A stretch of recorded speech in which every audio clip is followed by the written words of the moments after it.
telefon.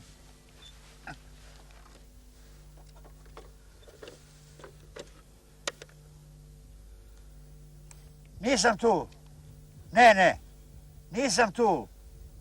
Ne postojim. Nisam tu! Baš na ovom mjestu. Dvojica čuvene braće, dva Morića, dva Pašića, Inađije, Bundžije i Kavgažije. Imali bi adet da dođu na ovo mjesto, jedan s jedne, drugi s druge strane i da ukrste svoje dugačke čibuke. Tu bi sjedili i pušili satima. Jao si ga onome ko bi ovuda prošao i nagazio na njihove čibuke. Čudna neka vremena, još čudnije šale i maskare.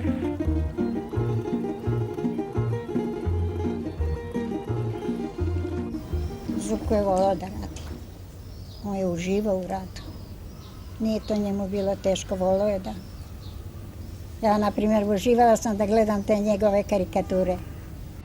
Crven fesić, joj mamice. Crvene fesiću, Dragana moga, joj mamo mamice. Ko bi i blesao pomislio da ću jednoga dana ovdje u gradu Fezu postojbini ove crvene kape po kojoj je dobila ime pjevati ovaj hit star ravno 100 godina.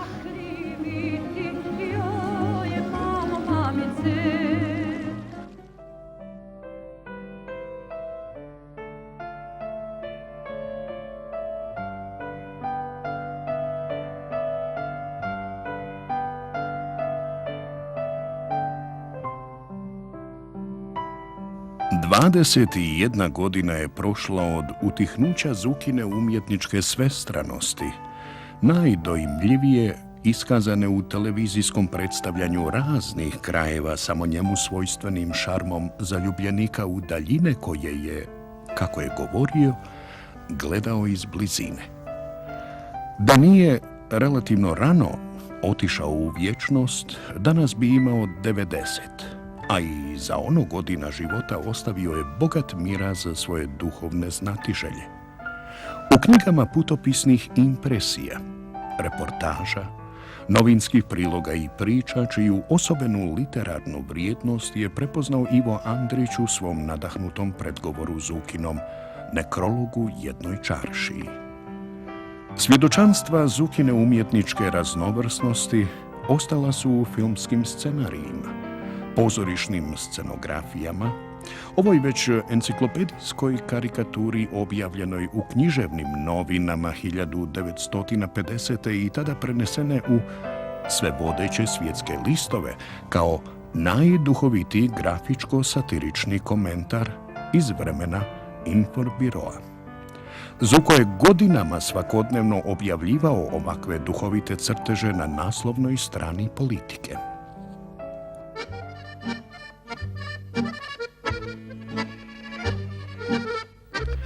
Dokumentarni serijal Hodoljublja, gdje su se u potpunosti dopunili njegova putopisna oduševljenja i nadahnuća i režijska spretnost Rahmetli Mirze Idrizovića, danas je jedan od najvrijednijih filmskih arhiva javnog TV servisa, koji se povremeno reprizira.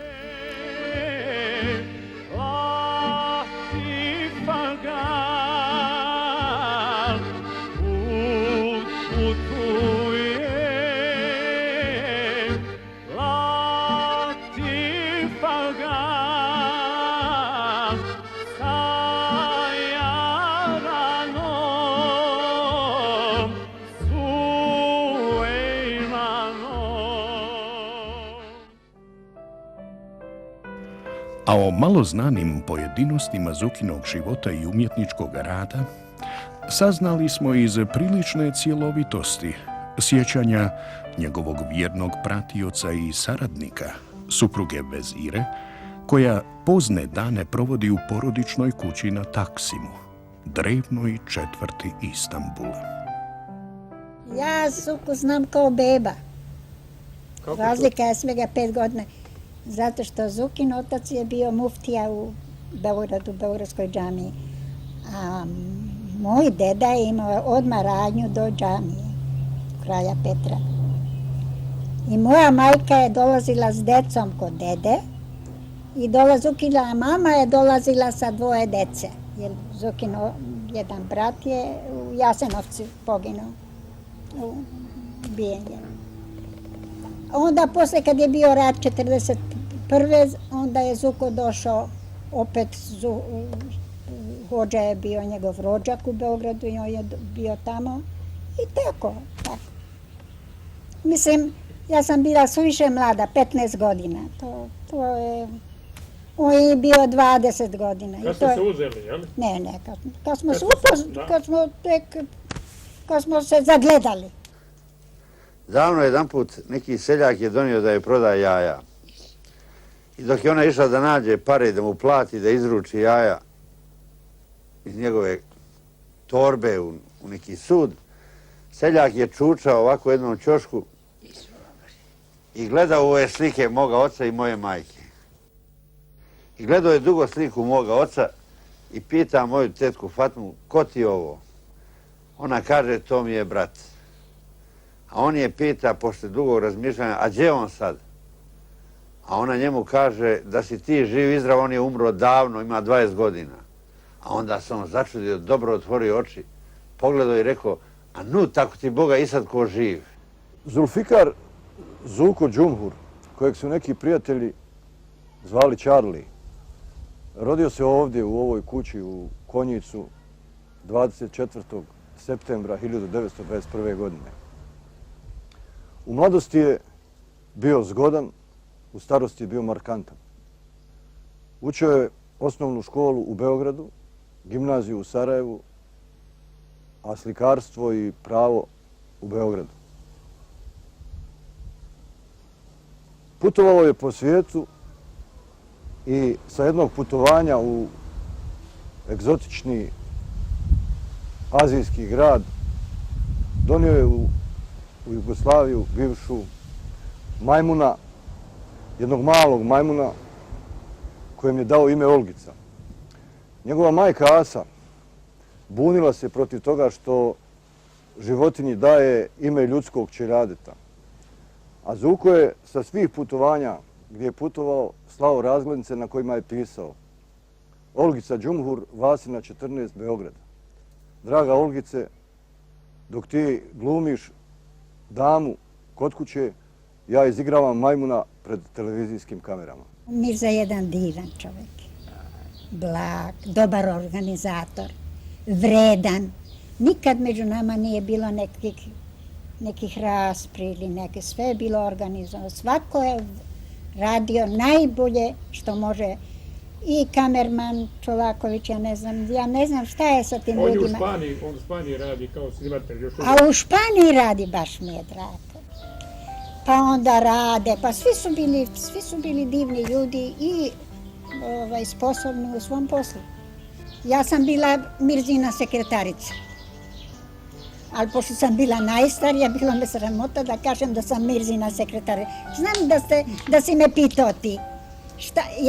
Oni su svi bili jako mladi, mi smo već bili i onda stari. Znam da ste mislili šta ste vi. Sad meni je bilo neprijatno da kažem da sam Zukina žena. Oni nekako kad imam svoju profesiju. Onda sam rekla ja sam profesor francuskog jezika. Tu vam je bila prilika da budete s tim mladim ljudima, da vidite tolike zemlje. A drugo, u zemlje, znate šta, u Francuskoj ima jedno veoma važno zanimanje, prikupljanje materijala. Ja sam to radila isto. Prikupljala sam i to je savršeno nešto. Znate, meni je to isto jedan lep deo života.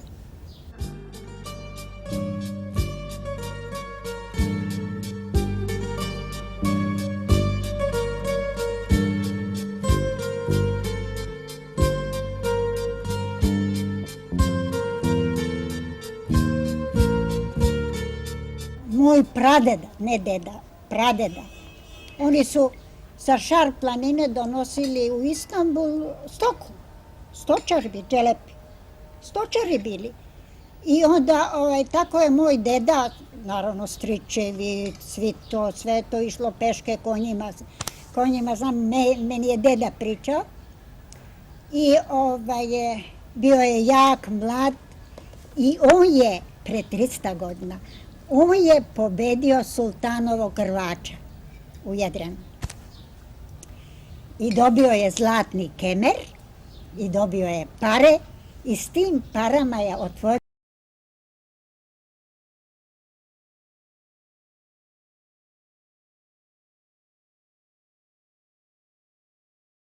radnju u Beogradu pre 300 godina. Tako da smo mi... Pradeda. Pradeda. On je imao 100 godina, deda je imao 100 godina. Tako da... A babo? On je rano umro. Zuko je dolazio, Zuko je volao tu. Pa stalno, on je dolazio prvi put kao dopisnik politike.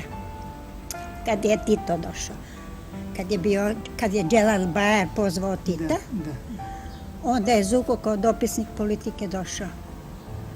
I onda počeo je Zuko stalno da dolazi, jer stvarno Istanbul, nema šta nema u Istanbulu, ali u Istanbulu ima Istanbul.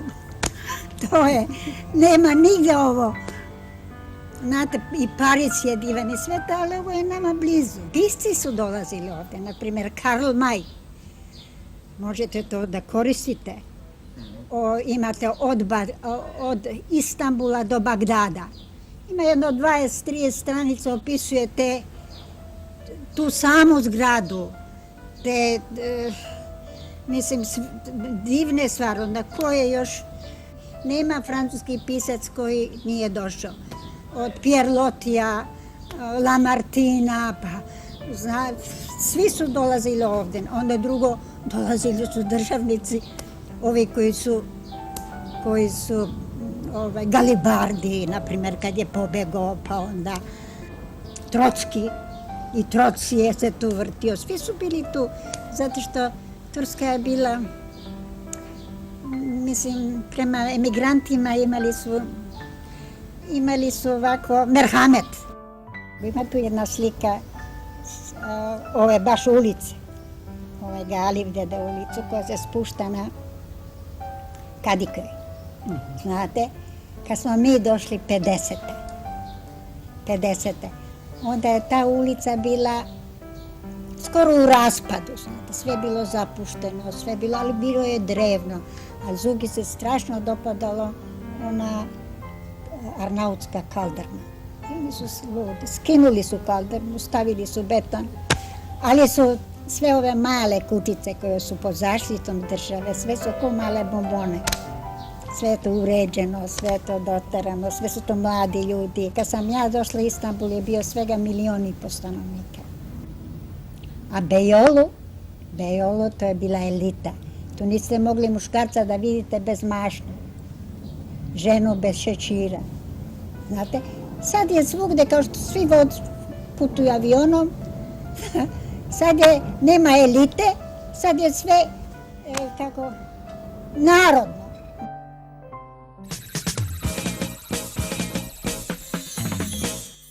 Srce je najvažniji mišić našeg tijela. Natural Wealth Omega 3 preporučujemo uzimati svaki dan. Omega 3 štite srce i krvne žile, snižavaju povišene masnoće i blago povišen krvni tlak. Odaberite proizvod farmaceutske kvalitete. Natural Wealth Omega 3, jer sve omege nisu iste.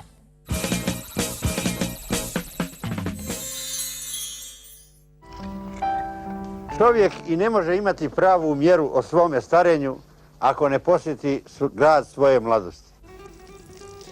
I evo, sad me vidite u bašti, u hladu jasmina, s ibrikom u ruci, kao malte ne kakva Šantićeva imina. Sada ćemo malo sjesti, popiti kafu, zapaliti cigaru i odmoriti se u ovoj odaji u kojoj sam se ja u Konjicu, u Gornjoj Mahali i rodio. Obnovili su Zukinu kuću, znate. Jeste, znam muzeje. To su mladi ljudi koji su se stvarno borili, nema više Konjic tih sredstava, mislim da je ta fabrika propala municije, ja ne znam kako to stoji. Ja verujem da ne stoji više, verujem, ali oni se tako boje, to je jedan lep ambijent, lepa kuća, Tako, drago mi je. Zukina ostavština, slike i ovo, ima gdje ste išta vi sačuvali vezira od toga? Ja što sam se preselila, ja sam se preselila u Konjic, misleći da budem jednu godinu dana u Konjicu ili dok ja vidim. Međutim, došao je rat, šta je ostalo, šta nije ostalo, ja sam to sve poklonila kulturnom centru. I bilo i lijepih stvari. A šta je bilo i kako je bilo, ja to ne bi imala srca da to... Tako da sam ja rekla da oni što im se dopadnu, uzmu što im se ne dopadnu. Eto, to je. Inače, autorska prava ja sam dala sve čerki, tako da se u to ne meša. A sad zavisi od Konjica kako ću uspostaviti, šta će to. Ne znam šta.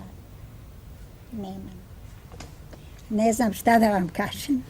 A dolazi li čerka često dođe? Vole Istanbul. A ko ne bi volio Istanbul? Carigrad, Divno. Ma ne, eto, što sam vam rekla, znate, ja sam bila 2 godine u New Yorku i počela, sve sam imala. Moja sestra nema dece. Materijalno dobro stoji, ima božanstvenu vilu, sve to. Muž je bio Amerikanac, inženjer. Ja sam imala sam svoj stančić. Nisam bila s njima. Ali ja sam počela depresivna da budem. Znate. A to sam vidjela, to sam prvi put vidjela kad sam ja došla ovdje da vidim mog oca, znate, i tu emigraciju. Onda sam sebi rekla da ne bi nikad volila da budem emigrant. Ja mislim da je to je isto kao beda, glad i biti bez otadžbine, bez korena. Ja mislim da je to najstrašnije.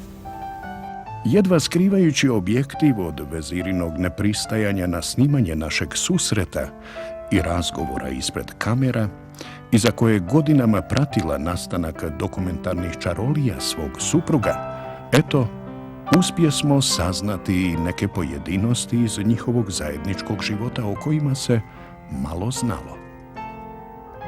Ostajući do kraja odana vlastitoj skromnosti, nije hvalisavo isticala svoj nezamjenjiv doprinos nastajanju hodoljublja, a i svakog drugog umjetničkog produkta Zuke Džumhura, za koga je Vladimir Bulatović Vib rekao je da je dijete koje je renesansa zaboravila i ono se, eto, pojavilo u ovo naše oskudno vrijeme.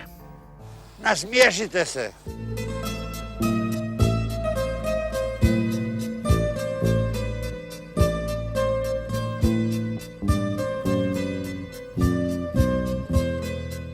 Jedan put, kada je Ali Paša jahao u Mostar, okružen svitom konjanika, na putu neđe u jarku, ugleda jednoga čovjeka koji je jaukao i vrištao i zapomagao. Ali Paša sjaha s konja, priđe mu i upita ga: "Magarče, što se toliko dereš?" A onaj ga odozgo jadnik pogleda pa kaže: "Čestiti Pašo, ujeo me poskok." A on kaže: "Sram te bilo, a ja mislio da te boli zub." Nigdje nisam vidio kapije pakla, ali znam da ih negdje mora biti i da se kroz njih ulazi u svijet čamotinje, otuđenosti, osame i melanholije. Ja ih nisam vidio, ali ih slutim, negdje ih mora biti. Ima stvari koje sam uzalud tražio tabanajući ovim bijelim svijetom. Tražio sam vesela groblja, ali ih nigdje na svijetu nisam vidio. Njih ima samo na padinama ovoga grada, gdje mrtvi žive u komšiluku sa živima i gdje mrtvi iza svojih kamenih biljega klate se, tumaraju i idu da se ponovo u kolo života uhvate sa nama.